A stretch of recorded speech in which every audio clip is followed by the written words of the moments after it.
మధ్య కాలంలో తెలంగాణ గ్రామీణ నేపథ్యం ప్రధానమైన కథా వస్తువుగా మారిపోయింది. గ్రామీణ నేపథ్యంలోని కథలతో సినిమాలు, వెబ్ సిరీస్లు రూపొందుతున్నాయి. అలా తెలంగాణ గ్రామీణ నేపథ్యంలోని కథతో రూపొందిన మరో web series Motevari love story. Shivakrishna Burra దర్శకత్వం వహించిన ఈ సిరీస్ 7 ఎపిసోడ్స్గా ప్రేక్షకుల ముందుకు వచ్చింది. జీ5లో ఈ రోజు నుంచి స్ట్రీమింగ్ అవుతున్న ఈ సిరీస్ ఎంతవరకు మెప్పించిందనేది ఇప్పుడు చూద్దాం. కథ: తెలంగాణ ప్రాంతం ఆలేరు మండలంలోని పక్క గ్రామాలే అయ్యారుపల్లి, ఆరేపల్లి. అయ్యారుపల్లి గ్రామంలో సత్తయ్య, మురళీధర్, నర్సింగ్, సాదన్న అనే ఇద్దరు అన్నదమ్ములు ఉంటారు. సత్తయ్యకి పెళ్ళీడుకొచ్చిన కూతురు ఉంటుంది. ఆ అమ్మాయి పేరే అనిత, వర్షిణి. రీల్స్ చేస్తూ కాలం గడిపేస్తూ ఉంటుంది. అలాంటి ఆమె పర్షి, అనిల్ ప్రేమలో పడుతుంది. పర్షికి హనుమవ్వ అనే అమ్మమ్మ, సుజాత ఉంటుంది. ఆమెనే అతని బాగోగులు చూసుకుంటూ ఉంటుంది. సత్తయ్య, నర్సింగ్కి రాములు అనే వ్యక్తి ద్వారా ఒక రహస్యం తెలుస్తుంది. తమ తండ్రి ఆత్మహత్య చేసుకోవడానికి ముందు కొంత భూమిని పట్టా చేయించాడనే విషయానికి బయటపడుతుంది. 5 గుంటల ఆ స్థలం హైదరాబాద్ సమీపంలో ఉందని, ఆ స్థలాన్ని హనుమవ్వ పేరుపై పెట్టాడనే విషయాన్ని తెలుసుకుంటారు. దాంతో వాళ్ళిద్దరూ హనుమవ్వ దగ్గరికి వచ్చి ఆ స్థలం తమ పేరు పైకి మార్చమని కోరతారు. ఆ సమయంలోనే సత్తయ్య కూతురు అనితను పర్షి ప్రేమిస్తున్నాడనే సంగతి హనుమవ్వకి తెలుస్తుంది. దాంతో ఆమె తన మనవడికి అనితను ఇచ్చి పెళ్లి చేస్తే ఆ స్థలాన్ని తాను ఇచ్చేస్తానని మాట ఇస్తుంది. అందుకు సత్తయ్య ఆనందంగా అంగీకరిస్తాడు. మధ్యలో తనకి ఏం రాకుండా పోతున్నందుకు నర్సింగ్ ఫీలవుతాడు. ఆ అక్కసుతో అతను ఏం చేస్తాడు? సత్తయ్య తండ్రి హనుమవ్వకు ఆ స్థలాన్ని ఎందుకు ఇస్తాడు?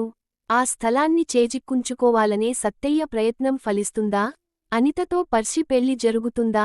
అనే ఆసక్తికరమైన మలుపుల ఈ కథలో కనిపిస్తాయి. విశ్లేషణ: మోతెవరి అనే మాట తెలంగాణ ప్రాంతంలో ఒకప్పుడు ఎక్కువగా వినిపించేది. ఇక్కడ భూస్వామిని మోతుబరి అంటారు. పాడి, పంట, పరపతి సమృద్ధిగా ఉంటాయి. చేతిక్రింద పనివాళ్లు ఉంటారు. నోటిమాటతో పనులవుతూ ఉంటాయి. అలాంటివారిని మోతుబరి అనేవారు. అదే యాసతో మోతెవరి గా మారింది. అలాంటి ఒక టైటిల్, కథను మాత్రమే కాదు, గ్రామీణ వాతావరణాన్నే ప్రేక్షకుల ముందుకు తీసుకుని వచ్చింది. దర్శకుడు 3 తరాల వారిని టచ్ చేస్తూ ఈ కథను అల్లుకున్నాడు. అన్నదమ్ములు, అమ్మమ్మ, మనవడు, ప్రేమికుల ఎమోషన్స్ చుట్టూ అతను ఈ కథను అల్లుకుంటూ వెళ్లాడు. అన్నివైపుల నుంచి అతను ఈ కథకు న్యాయం చేస్తూ వెళ్లాడు.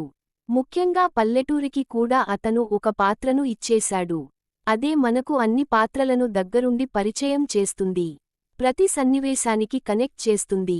పల్లె వాతావరణం, పల్లె మనుషులు, వారి స్వభావాలు, రచ్చబండ విశేషాలు, ఇవన్నీ కూడా గతంలోకి జారిపోయిన జ్ఞాపకాలు. అక్కడివరకు వెళ్లి అవి ఏరుకునేలా చేసే కంటెంట్ ఇది. మనం కూడా ఆ విలేజ్లో తిరుగుతున్న ఫీలింగ్ కలుగుతుంది. డబ్బు, పలుకుబడి ఉన్నవారు కాదు, మంచి మనసున్నవాడే నిజమైన మోతెవరి అని నిరూపించే సిరీస్ ఇది. పనితీరు: ఈ కథ ఇంతకుముందు ఎక్కడ మనం చూడనిది కాదు, విననిది కూడా కాదు. అయితే ట్రీట్మెంట్ బాగుంది. సన్నివేశాలు చాలా సహజంగా అనిపిస్తూ, ప్రేక్షకులను కూడా సన్నివేశాలలో ఒక భాగం చేస్తూ వెళుతూ ఉంటాయి. పాత్రలను మలిచిన విధానం ఆకట్టుకుంటుంది. సహజమైన సంభాషణలు మరింత బలాన్ని తెచ్చిపెట్టాయి. మురళీధర్, సాదన్న, సుజాత, అనిల్, వర్షిణి ఇలా అందరూ కూడా చాలా బాగా తమ పాత్రలను పోషించారు. శ్రీకాంత్ అరుపుల ఫోటోగ్రఫీ, చరణ్ అర్జున్ బాణీలు, నేపథ్య సంగీతం ఆకట్టుకుంటాయి. అనిల్ ఎడిటింగ్ కూడా ఓకే. అనవసరమైన సన్నివేశాలు ఎక్కడా కనిపించవు. ముగింపు: గ్రామీణ నేపథ్యంలో సరదాగా సాగిపోయే సిరీస్ ఇది.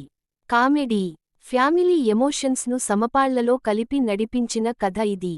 మొదటి నుంచి చివరి వరకు ఎక్కడ బోర్ కొట్టకుండా సాగుతుంది. విలేజ్ నేపథ్యంలో చాలా కాలం తరువాత వచ్చిన ఒక మంచి సిరీస్గా ఇది మార్కులు కొట్టేస్తుంది.